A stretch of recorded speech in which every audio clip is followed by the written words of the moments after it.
Je vais appeler le prédicateur du jour.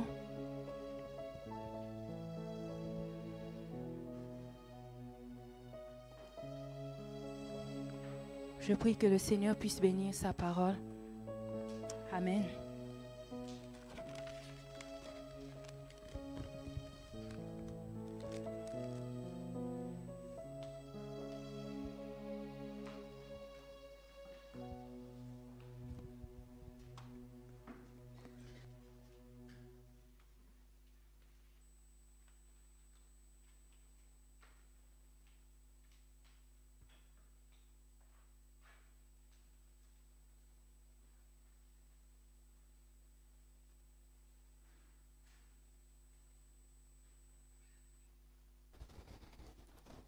Alléluia.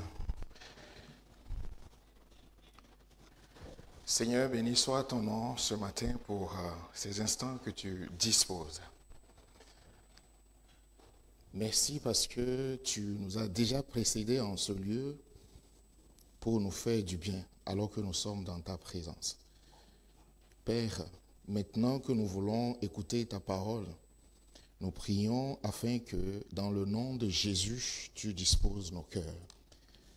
Saint-Esprit de Dieu, la portion que tu as réservée à chacun de nous, que nos cœurs soient disposés pour que chacun puisse recevoir sa part ce matin, au nom de Jésus.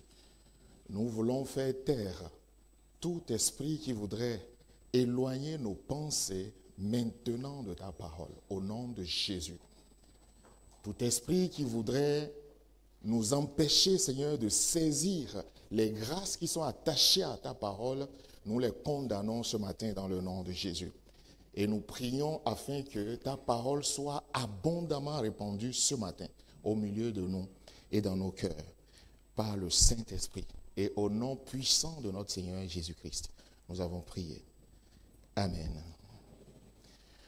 Je vous salue, bien-aimés, ce matin dans le nom de notre Seigneur Jésus. Que sa grâce et sa paix soient sur chacun de nous ce matin au nom de Jésus. Je suis content de vous revoir. Aujourd'hui, c'est le 8 décembre 2024. Dans un peu plus de 2 semaines, nous allons célébrer la venue de notre Seigneur Jésus-Christ, la fête de Noël, la nativité.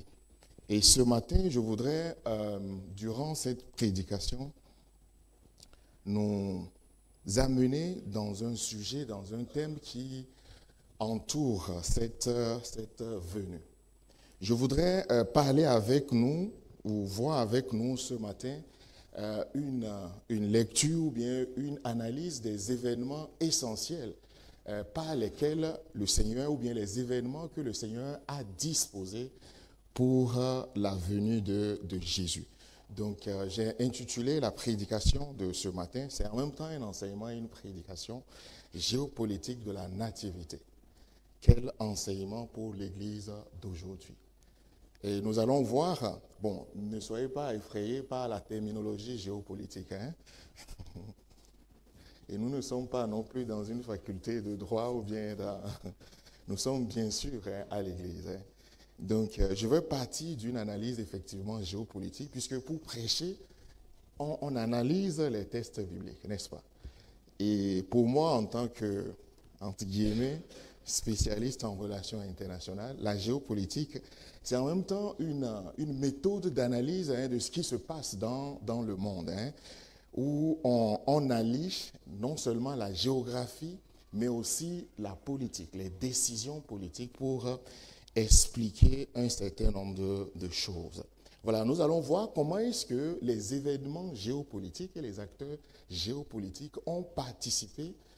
Dieu les a utilisés, ou bien Dieu a mobilisé ces circonstances pour la venue de notre Seigneur Jésus-Christ.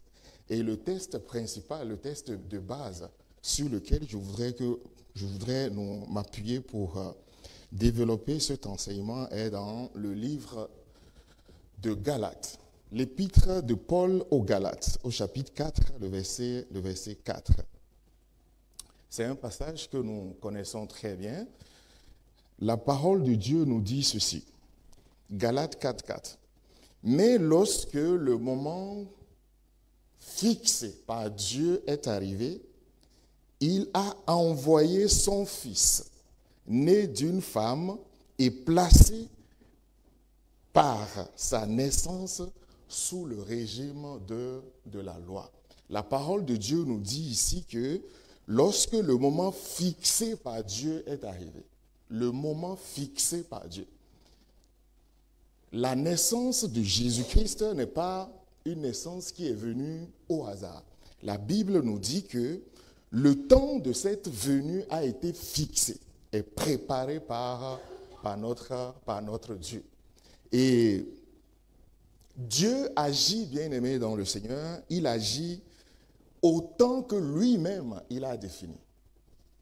Toutes les actions de Dieu s'inscrivent dans un temps que lui-même il a défini, que lui-même il a préparé. Dieu n'agit pas au hasard. Il agit dans une temporalité que lui-même il maîtrise. Il agit dans un milieu que lui-même il maîtrise et que lui-même il a préparé. Donc Jésus-Christ, premièrement, il est arrivé exactement au moment où il devrait arriver. Il est arrivé au moment, comme on l'a vu tout à l'heure, à un moment que Dieu lui-même a préparé. C'est le moment où il devrait arriver qu'il est effectivement arrivé. Et deuxièmement, la naissance de Jésus s'inscrit dans un calendrier, dans une temporalité de Dieu. C'est ce que nous avons vu tout à l'heure, le moment fixé par Dieu. Et lorsque Dieu fixe un moment, ça veut dire qu'il prépare ce moment. Dieu a préparé le moment de sa venue. Notre Dieu, c'est un Dieu qui prépare, qui organise. Dieu n'agit pas sans qu'il ait au préalablement organisé, préparé l'action qu'il veut déployer. Et si nous lisons par exemple dans les Écritures, puisque Jésus-Christ il est déjà venu, et nous savons qu'il reviendra une seconde fois. C'est ça le fondement de la foi de chacun de nous. Dans Jean chapitre 14, du verset 2 au verset 3, il est écrit « Lorsque je m'en serai allé et que je vous aurai préparé une place, je reviendrai et je vous prendrai avec moi. » Vous voyez la notion de la préparation ici. Jésus, depuis qu'il est parti, la Bible nous dit qu'il est en train de préparer des places pour chacun de nous. C'est ce qui est écrit ici. Lorsque je m'en serai allé et que je vous aurai préparé une place. Lorsque je vous aurai préparé une place, je reviendrai. Lorsque le Seigneur aurait terminé de préparer une place, il reviendra et je vous prendrai, dit-il, avec moi, afin que là où je suis, vous y soyez aussi. Et dans Matthieu chapitre 24, verset 36, toujours par rapport à cette idée de préparation, la Bible nous dit, pour ce qui est du jour, ce jour-là où Jésus-Christ reviendra, pour ce qui est du jour et de l'heure, personne ne le sait, ni les anges des cieux, ni le Fils, mais le Père seul.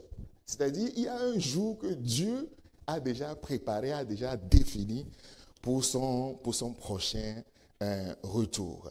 Et enfin, dans Zacharie chapitre 14, verset 7, toujours par rapport à ce dernier jour que nous attendons, cette fois-ci, Dieu nous dit, au travers de la bouche de Zacharie, au chapitre 14, verset 7, « Ce sera un jour unique », nous dit la Bible. « Ce sera un jour unique, connu de l'Éternel. » Dieu connaît déjà ce jour et il travaille déjà pour ce jour.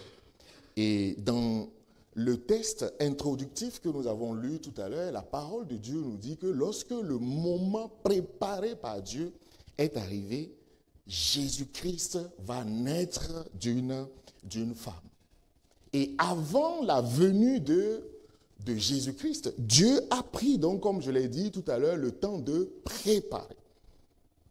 Et il a annoncé, il a prédit la venue de Jésus-Christ et il a donné des signes. Dieu a mis des signes dans le temps pour attester ou bien pour alerter le monde de la venue de Jésus. Et c'est ce que nous lisons dans Ésaïe chapitre 7, verset 14. Ésaïe chapitre 7, verset 14. La parole de Dieu nous déclare, c'est pourquoi le Seigneur lui-même vous donnera un signe, le signe donc de la nativité. Le Seigneur lui-même vous donnera un signe. Et quel est ce signe? Voici, la jeune fille deviendra enceinte. Voici le signe. La jeune fille deviendra enceinte, elle enfantera un fils et elle lui donnera le nom d'Emmanuel. Et lorsqu'on lit la parole de Dieu dans les évangiles, en fait, ce signe dont nous parle la parole de Dieu, il s'agit bien évidemment de la naissance miraculeuse de Jésus-Christ au travers de Marie.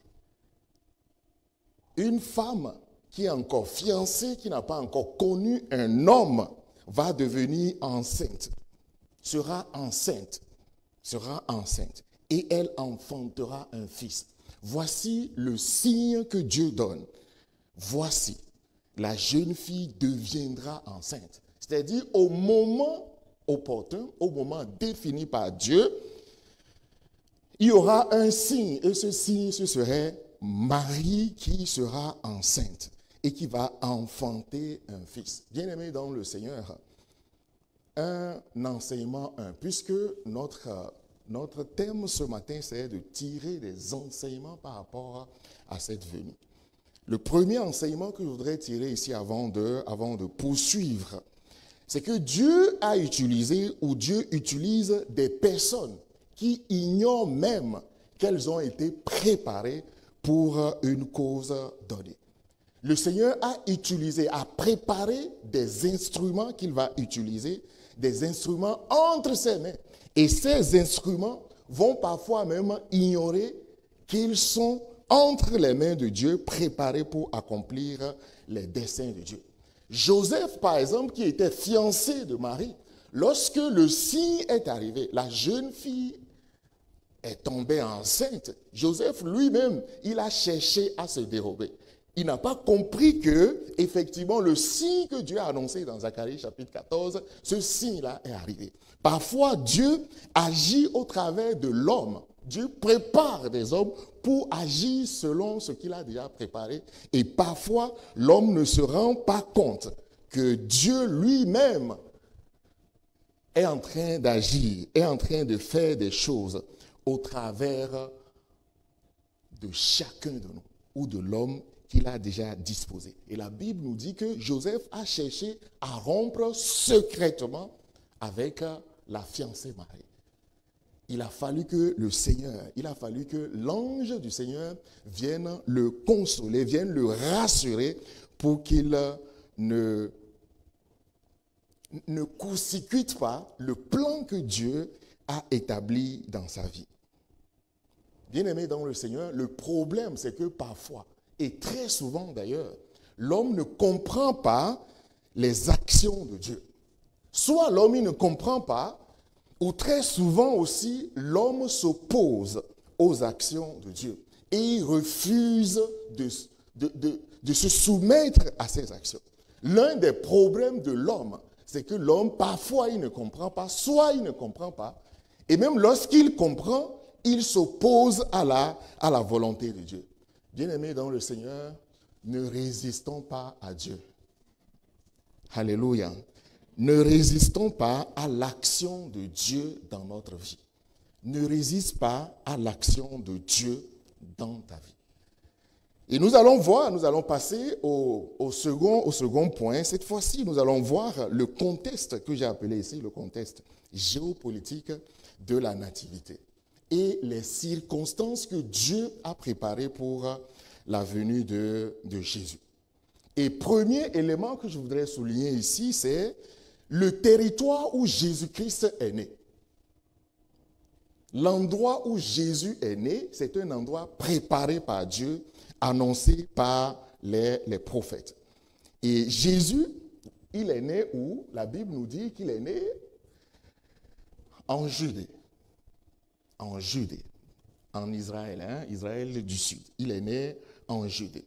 Et ce qu'il faut noter, c'est que Judée était alors, Israël était alors sous la domination de l'Empire romain. Et l'Empire romain était une puissance mondiale à l'époque. Un peu comme les États-Unis aujourd'hui. Et on va voir comment est-ce que c'est un événement très important, le fait que la Judée soit sous la domination de l'Empire romain sera un événement très important pour l'accomplissement des prophéties bibliques en son temps. Regardez ce que la Bible nous dit dans Luc chapitre 2, verset 1. Luc chapitre 2, verset 1. Pardon. La Bible nous dit, en ce temps-là parut un édit, c'est-à-dire une loi. En ce temps-là parut un édit de César Auguste. On reviendra sur ce César-là tout à l'heure. En ce temps-là, le temps de la nativité, parut un édit de César Auguste ordonnant un recensement de toute la terre. Auguste, ici, c'est l'empereur romain. Auguste, c'est l'empereur romain. Et donc, cet empereur romain, il a étendu, il a colonisé, il a annexé plusieurs territoires en Europe, jusque même en Europe. Et son territoire, s'est étendu sur à peu près une quarantaine de provinces, qui correspondent à peu près à 40 pays, jusqu'à toucher Israël. Je vais nous montrer ici une carte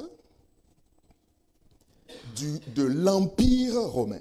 Vous voyez là, voilà, nous sommes ici, vous voyez, non? Rome a dominé, même Tanger. Oh, ça nous sert, bon. Vous voyez Tanger là où nous sommes. L'Empire romain a touché, y compris même, et même la ville de Tanger. Tanger là, ça vient de là-bas, le nom Tanger. Ce n'est pas un nom d'origine arabe. Bon, bref, je ferme la parenthèse. Voici donc le territoire, la superficie de l'Empire romain, touchant l'Espagne, la France, toute l'Italie, bien évidemment, la Grèce, la Turquie et toute l'Afrique du Nord, jusqu'à la frontière est Israël, là où Jésus-Christ va naître. Et nous allons comprendre par la suite pourquoi le fait que Jésus-Christ est né, la parole de Dieu nous dit, en ce temps-là parut un édit de César Auguste. César Auguste, vous voyez, non? Empereur à Rome, au milieu là de la carte, la capitale de l'Empire. Donc, il va prendre une décision qui va s'appliquer sur l'ensemble du territoire. On reviendra sur ça. Cette décision que César Auguste a prise, c'est le recensement. On reviendra sur ce recensement par la suite. Je voudrais, avant de continuer, tirer avec vous ici un deuxième enseignement. Le fait que Israël, ici, soit le pays d'Israël, la nation d'Israël, Judée soit connectée aux nations. Une quarantaine de nations. Via donc l'Empire romain. Vous voyez, non, la connexion. Via l'Empire romain. Cela montre comment Dieu va, dès la naissance de Jésus-Christ, embarquer l'humanité dans l'histoire du salut. Une connexion avec toutes les nations. Et Dieu va donc embarquer l'humanité dans l'histoire du salut, au travers donc de la naissance de Jésus. Donc la naissance de Jésus-Christ ici avait pour but de connecter l'humanité avec Dieu, connecter les nations avec Dieu au travers de la venue de Jésus-Christ. Rétablir la connexion qui a été brisée dans le jardin d'Éden. Rétablir cette connexion entre l'homme et son Créateur, entre l'homme et Dieu. Et rester en dehors de cette connexion, bien aimé dans le Seigneur, c'est rester en dehors de l'histoire que Dieu lui-même est en train d'écrire, l'histoire de la vie de chacun de nous. Dieu, en écrivant l'histoire de l'humanité, il prend soin d'écrire dans cette histoire globale l'histoire de chacun de nous. Je fais partie de l'histoire de l'humanité que Dieu lui-même, il est en train d'écrire. Ça, c'est une première chose par rapport au contexte. Deuxième chose par rapport à ce contexte de la naissance de Jésus et aux circonstances de sa naissance. L'Empire romain, on a vu tout à l'heure César Auguste. Il y a un événement historique qui va durer à peu près 210 ans pendant ce règne pendant le règne de l'Empire romain et tous les rois qui vont se succéder. C'est la Pax Romana, c'est-à-dire la paix romaine. Et on va voir qu'est-ce que cela implique pour nous en tant qu'enfants de Dieu, en tant que chrétiens.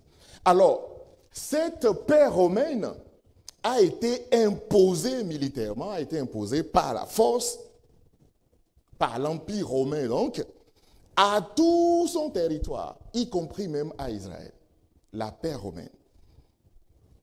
Pendant environ 210 ans environ, cette paix-là va être imposée militairement sur tout ce territoire que nous avons vu tout à l'heure.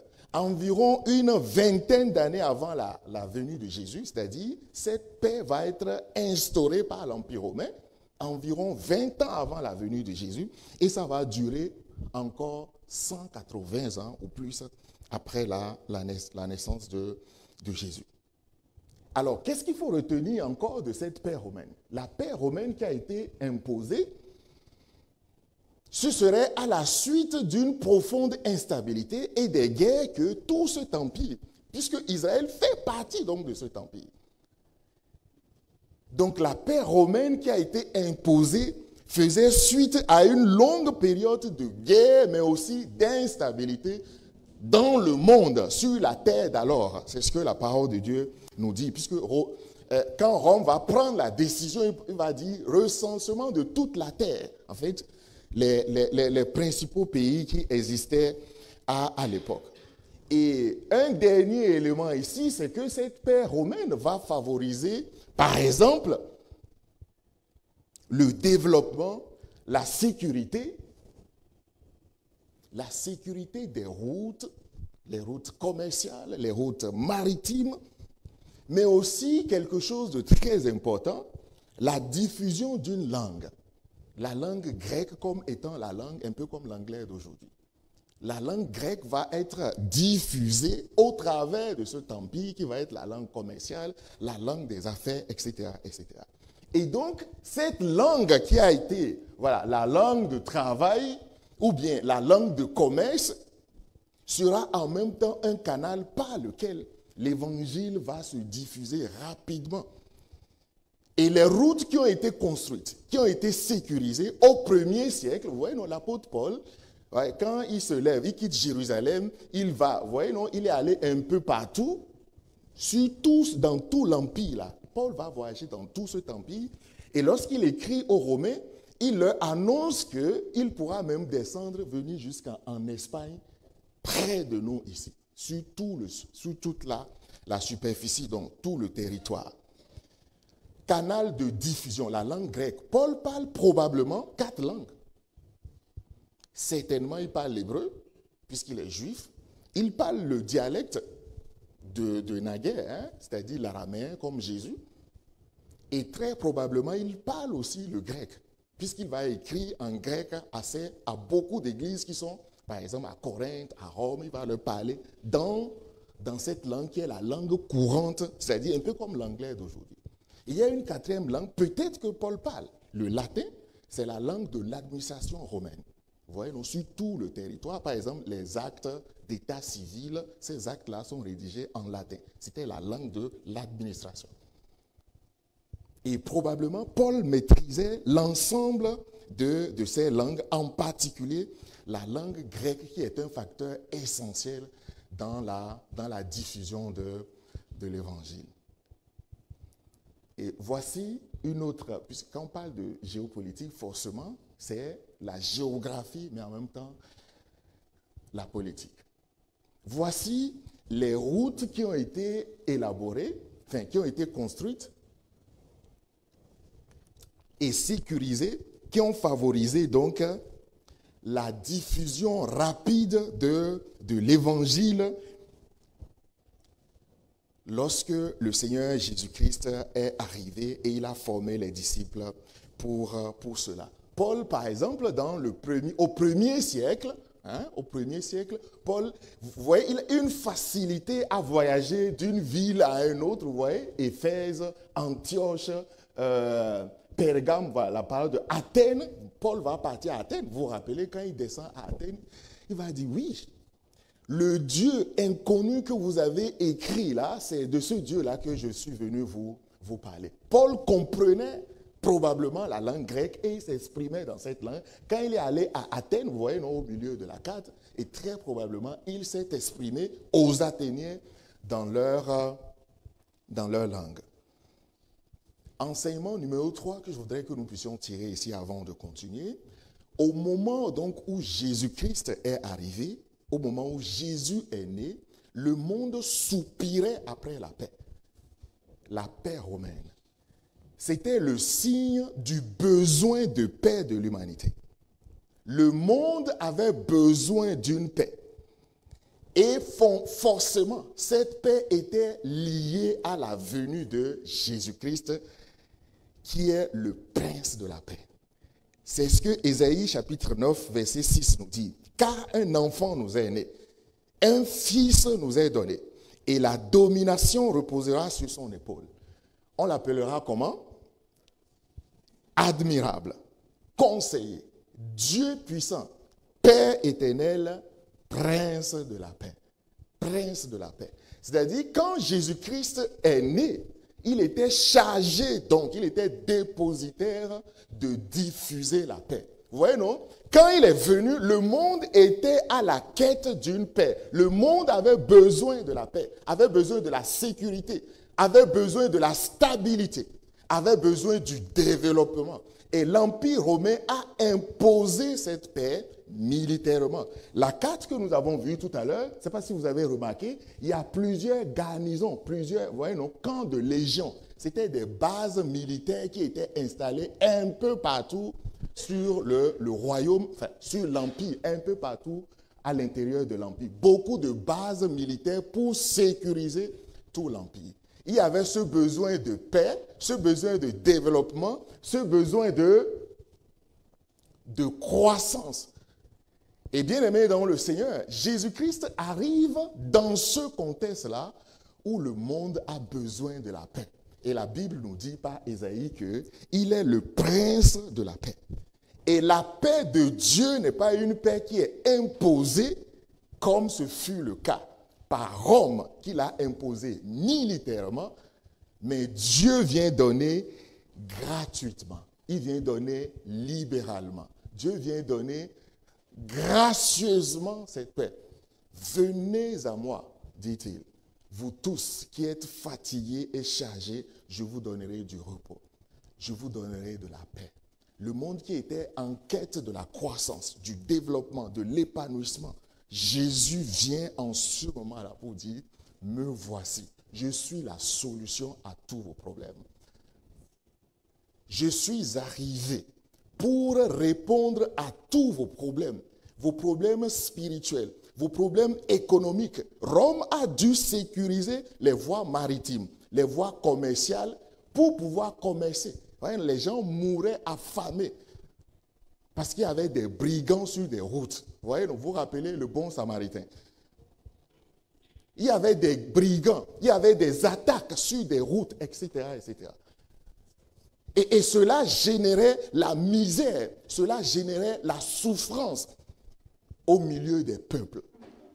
Rome a dû imposer une paix pour que les habitants puissent vivre. Et c'est dans ce contexte que Jésus arrive. le prince de la paix arrive. Et il dit, je suis la solution à chacun de ces problèmes que vous voulez imposer, à chacun de ces problèmes pour lesquels vous cherchez à trouver des solutions humaines. La solution dont vous avez besoin, c'est la solution spirituelle. Vous avez besoin de Dieu pour vos problèmes. Vous avez besoin de Dieu pour toutes les sortes de problèmes que vous pouvez rencontrer en tant qu'humanité. Je ne sais pas quelle est la nature de ton problème ce matin. Économique, spirituel, familial. Jésus-Christ arrive à un moment où le monde avait besoin aussi de tous ces éléments. Y compris même, vous voyez, nos pays, il y a plusieurs plans de développement pour nos pays, n'est-ce pas? Depuis plusieurs décennies. La solution, c'est Jésus-Christ. Ça peut pas. Oh, Pierre, qu'est-ce que tu nous racontes ce matin? Jésus va développer nos pays.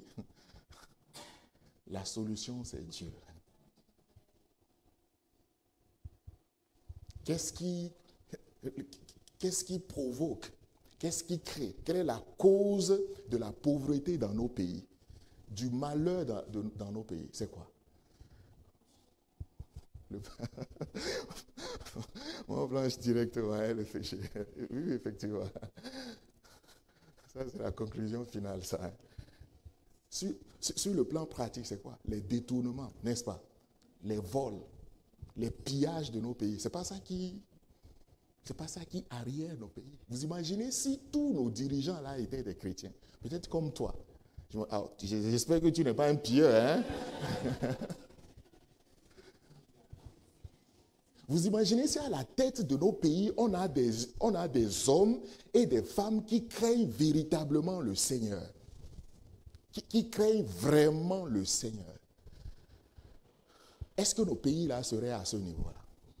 Voilà pourquoi la solution, c'est Dieu. Quoi. La solution se trouve dans l'évangile.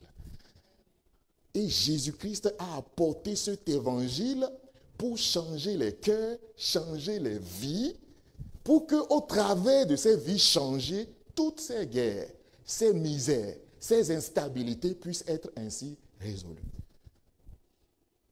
Voici la solution que Dieu, notre Dieu, nous apporte dans ce contexte de la venue de Jésus-Christ.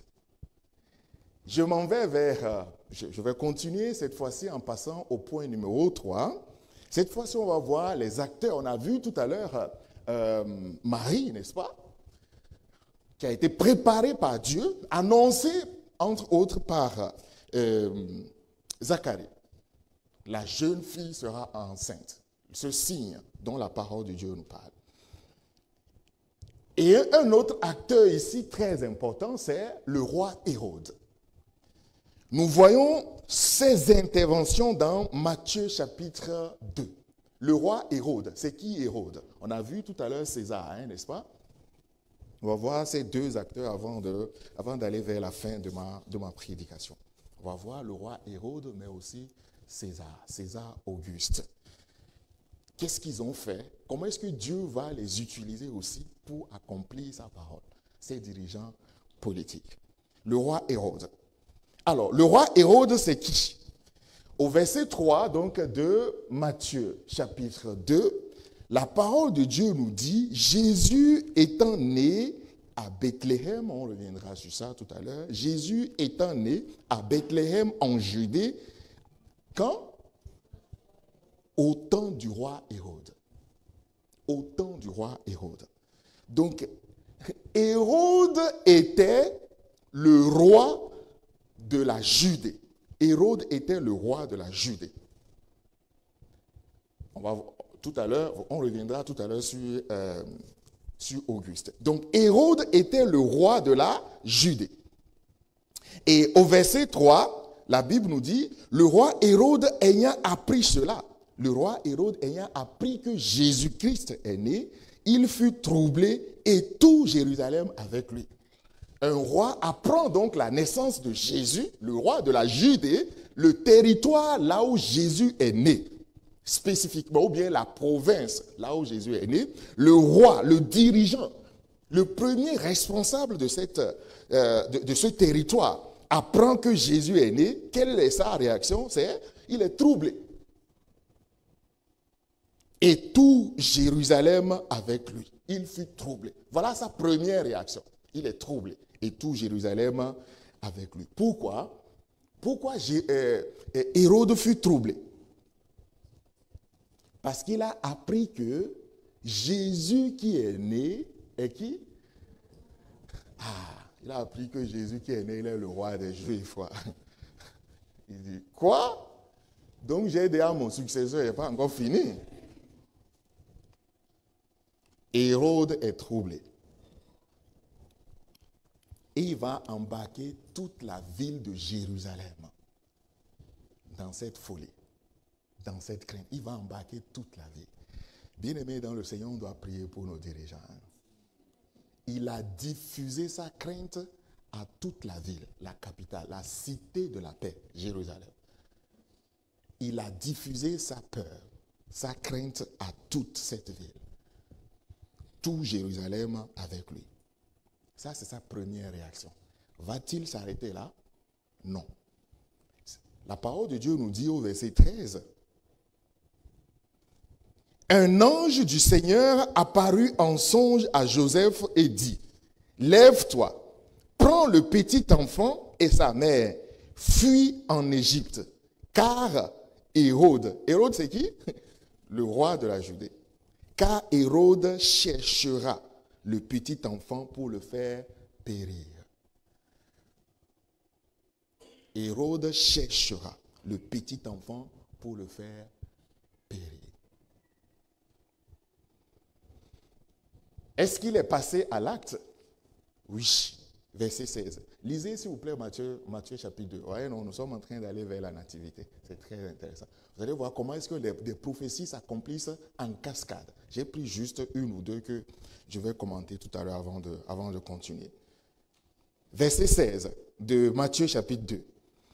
Alors Hérode se mit dans une grande colère. Vous connaissez le contexte. Quand les mages vont lui dire, bon, allez lire.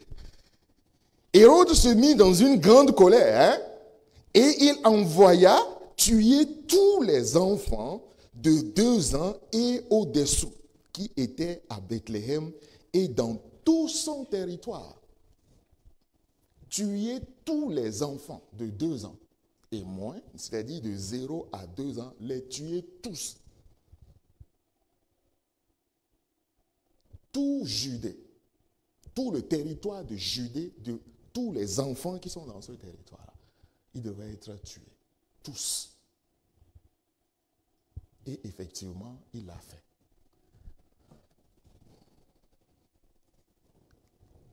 Un dernier élément ici.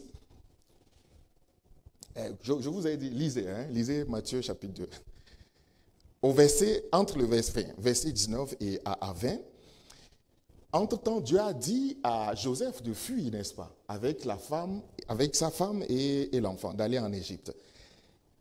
Et au verset 19 et 20, il est écrit, quand Hérode fut mort, ah oui, il y a un moment, le moment de sa fin, quand Hérode fut mort, voici un ange du Seigneur apparut en songe à Joseph en Égypte et dit, lève-toi, prends le petit enfant et sa mère et va dans le pays d'Israël, le pays que tu as fui donc, car ceux qui en voulaient à la vie du petit enfant sont morts.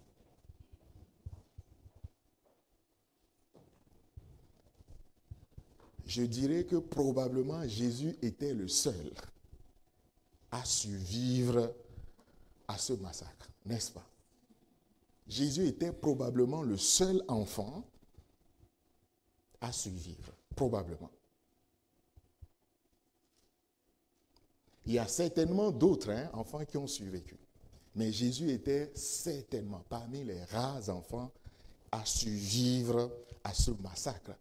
Jusqu'à ce que la parole de Dieu nous dit que Rachel était en pleurs. Rachel pleurait ses enfants. Lisez, vous allez voir ça dans Matthieu chapitre 2. Afin que s'accomplisse une prophétie qui a été faite à propos de Rachel qui pleurait ses enfants après ce massacre.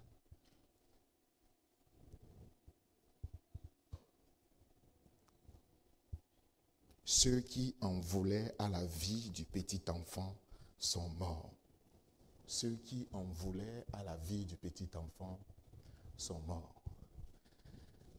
Frères et sœurs, Jésus qui a survécu à cette mort, à ce massacre, il avait une mission particulière sur sa vie. Rappelez-vous, il y a Jean-Baptiste aussi, n'est-ce pas? Jean-Baptiste était de la même génération que Jésus. Environ 6 mois d'écart. Jean-Baptiste a survécu. Parce qu'il y avait quelque chose de Dieu dans la vie de ces enfants-là qui ont survécu en ce moment. Tous ceux qui survivront, ce seront ceux-là qui auront en eux la naissance par l'Esprit. Jésus-Christ est né par la naissance par l'Esprit. Jean-Baptiste naîtra de la même manière. Le trait commun entre Jésus-Christ et Jean-Baptiste, c'est ça. Ils sont nés de l'intervention du Saint-Esprit. Toi et moi, nous survivrons parce que nous aurons le Saint-Esprit en nous. La marque des enfants de Dieu. Et Paul nous dit aux épîtres aux Romains que l'Esprit lui-même rend témoignage à notre esprit que nous sommes quoi? Enfants de Dieu. Dieu sauve toujours ses enfants. Peu importe le massacre que le monde va organiser. Puisque tu as la marque de Dieu en toi, tu survivras. Alléluia. Enseignement numéro 4 ici. Hérode représente l'opposition permanente des pouvoirs de la terre, des pouvoirs de ce monde au dessein de Dieu et à la volonté de Dieu. Et Hérode l'a témoigné, n'est-ce pas? Il a manifesté parce que Jésus-Christ avait en lui la marque de Dieu. Et la Bible nous dit, bien-aimés dans le Seigneur, que Satan, qu'il est le prince de ce monde. C'est-à-dire, il est le puissant de ce monde. Il a le pouvoir pour agir dans ce monde. Éphésiens chapitre 2, verset 2 nous dit, « Vous marchiez autrefois selon le train de ce monde, selon le prince de la puissance de l'air, selon le prince de la puissance de l'air, de l'esprit qui agit maintenant dans les fils de la rébellion. » Le prince de la puissance de l'air, l'esprit qui agit maintenant dans les fils de la rébellion. Hérode incarne ici ces fils de la rébellion opposés donc à la volonté de Dieu, opposés au dessein de Dieu. L'autre acteur, c'est César Auguste. On a déjà parlé de lui tout à l'heure. César Auguste, comme on l'a vu, il est empereur romain. Luc chapitre 2, verset 1. Luc chapitre 2, le verset 1, la parole de Dieu nous dit, « En ce temps-là, on l'a lu tout à l'heure, parut un édit de César Auguste, ordonnant un recensement de toute la terre. » César Auguste, l'empereur romain donc, il va ordonner un recensement de toute la terre. Ah, ce recensement de toute la terre, ça aura des implications sur l'accomplissement des prophéties bibliques. Comment? Lisons le verset 3, 4, 5 et 6 de notre texte. On est toujours dans Luc. Hein? La parole de Dieu nous dit, César, l'empereur César a ordonné le recensement de toute la terre, n'est-ce pas? Il a ordonné le recensement de toute la terre.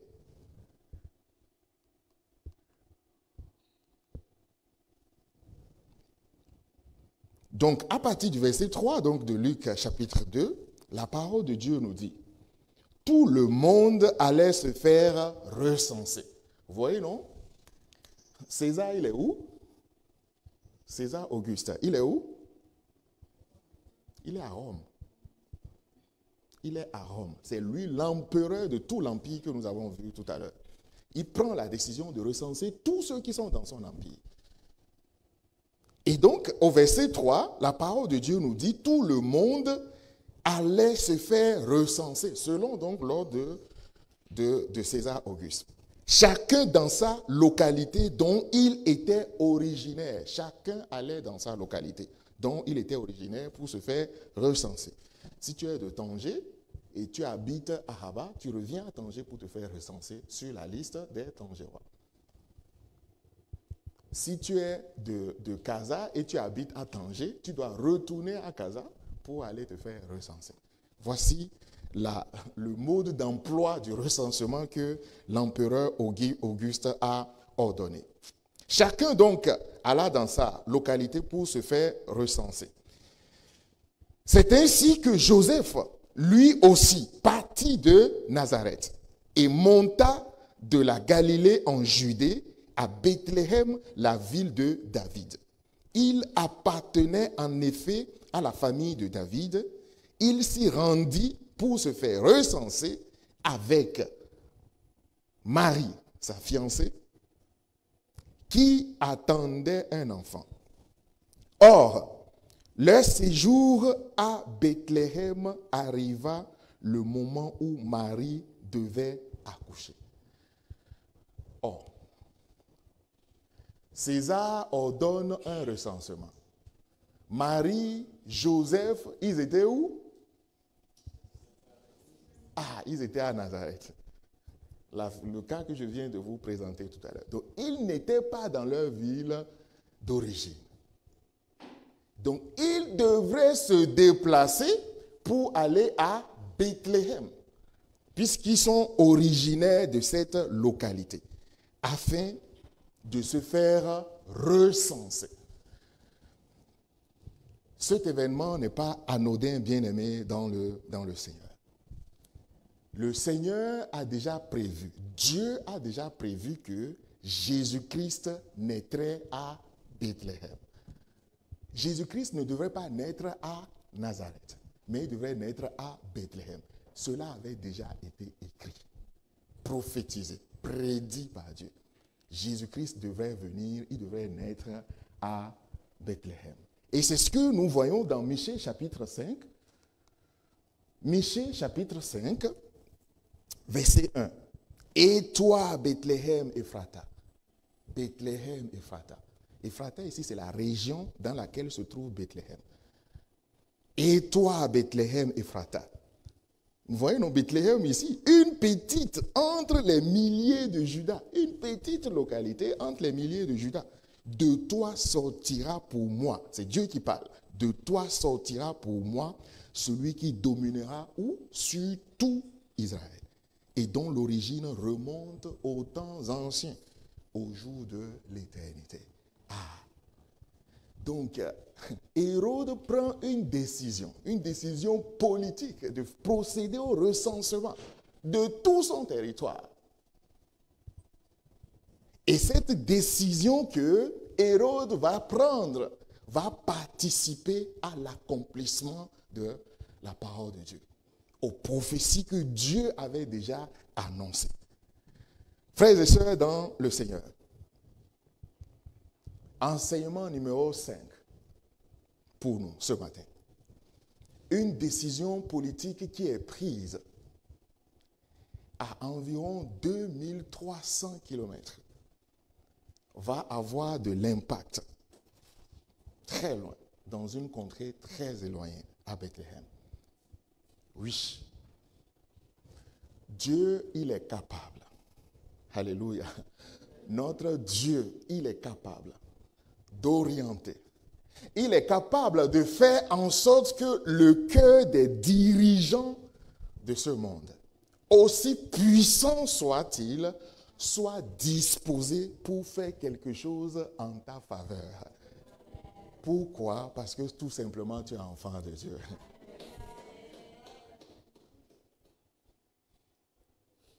tout un empereur à la tête d'une quarantaine de pays, il prend une décision. Et cette décision-là va concourir à l'accomplissement de ce que Dieu a dit au travers de la bouche ici de ces prophètes que Jésus-Christ devrait naître à Bethléem.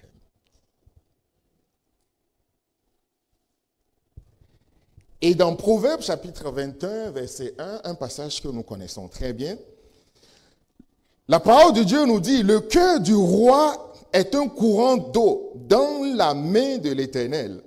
Il l'incline partout où il veut. Le cœur de qui?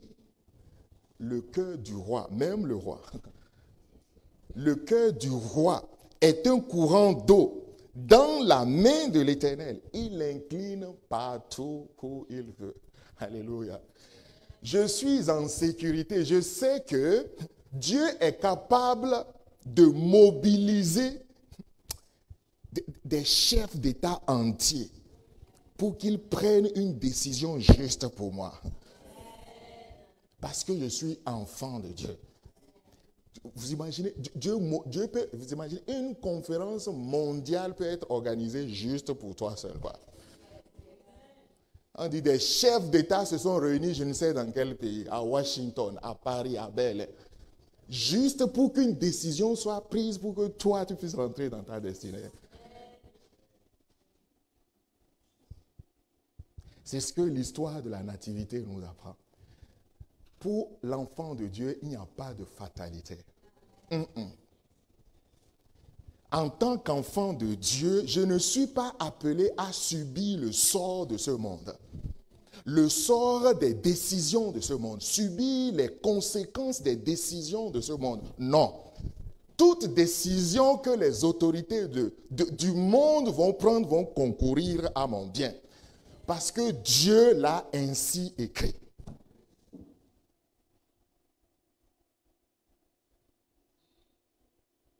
Frères et sœurs dans le Seigneur, on dit souvent que un bon chrétien, pour prier, il doit avoir son journal dans sa main gauche et avoir sa Bible dans sa main droite.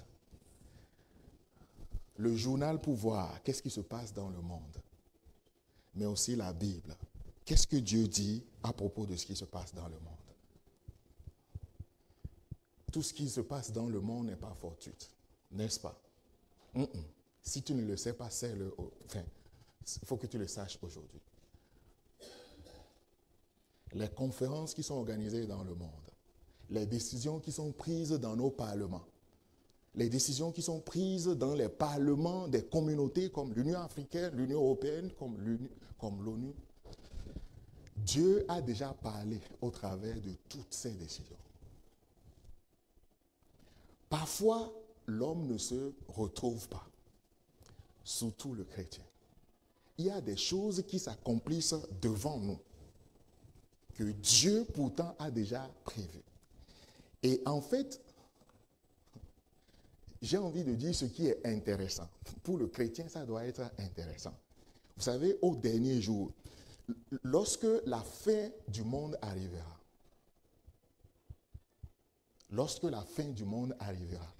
les chrétiens seront sur la terre, n'est-ce pas?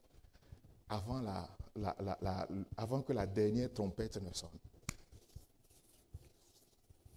Il y aura beaucoup qui seront là, peut-être à l'église, mais qui ne sauront pas que, en fait, ce qui est en train de se passer dans les nations, c'est l'accomplissement des choses. Rappelez-vous, avant que Jésus-Christ n'arrive, il a dit quoi? Voici, quoi? Quoi? Le point 1 que nous avons développé. Dieu a mis quoi? Un signe. Un signe. Dieu a mis un signe. Et pour son dernier retour, il y a des signes. Seuls ceux-là qui sont éveillés sauront lire les signes. Les signes de la fin des temps. Les signes que c'est non. Je prépare un voyage, non. Je prépare un projet, non. Parce que Jésus est en train d'arriver. son retour est proche. Que le Seigneur nous bénisse et qu'il fasse en sorte que nous, Église, au travers de l'esprit éveillé que nous allons avoir, nous ne subissions pas les décisions que ce monde-là est en train de prendre. Mais nous pouvons prier, comme ce fut le cas pour les exilés à Babylone. Ils ont vu que Dieu a dit, nous allons rester 70 ans à Babylone. Les 70 ans là sont arrivés. Jérémie a dit que nous allons rester 70 ans. Ces 70 ans là sont arrivés. Et ils se sont mis à intercéder. Et c'est lorsqu'ils ont intercédé que le roi de Babylone, il prendra la décision de les libérer. Allez-y, allez à Jérusalem, allez rebâtir le temple. Oui, ce qui se passe dans ce monde te concerne, me concerne aussi. Alléluia. Nous allons prier.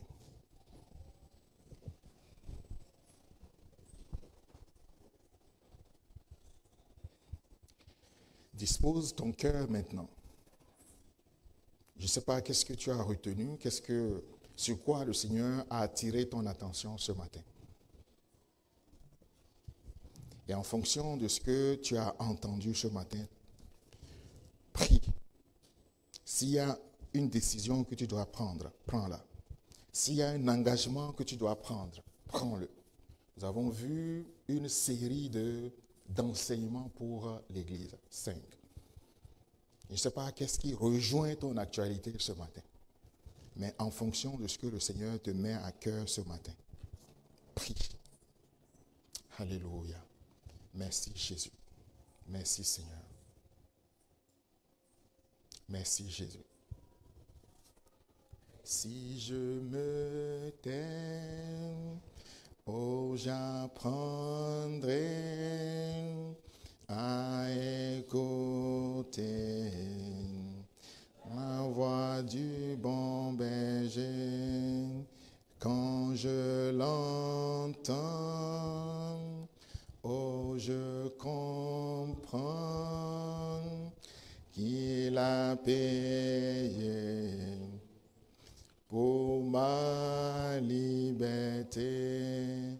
Quand je t'ouvre mon cœur, je te vois, Seigneur.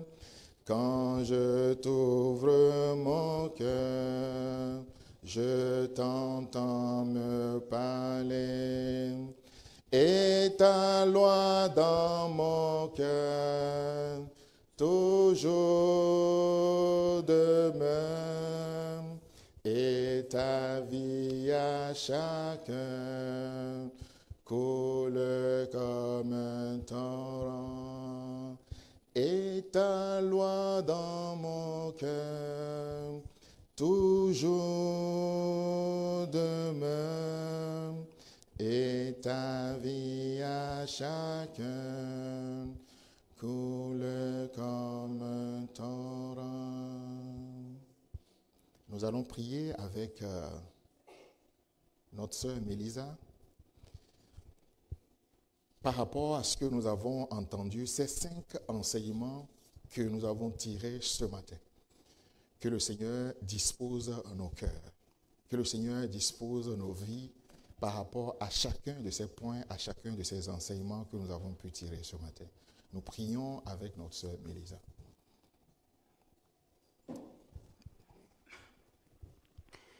Seigneur, nous te disons déjà merci pour ta parole. Car lorsque tu nous parles, ce n'est pas parce que tu veux, Seigneur, tu nous veux du mal ou parce que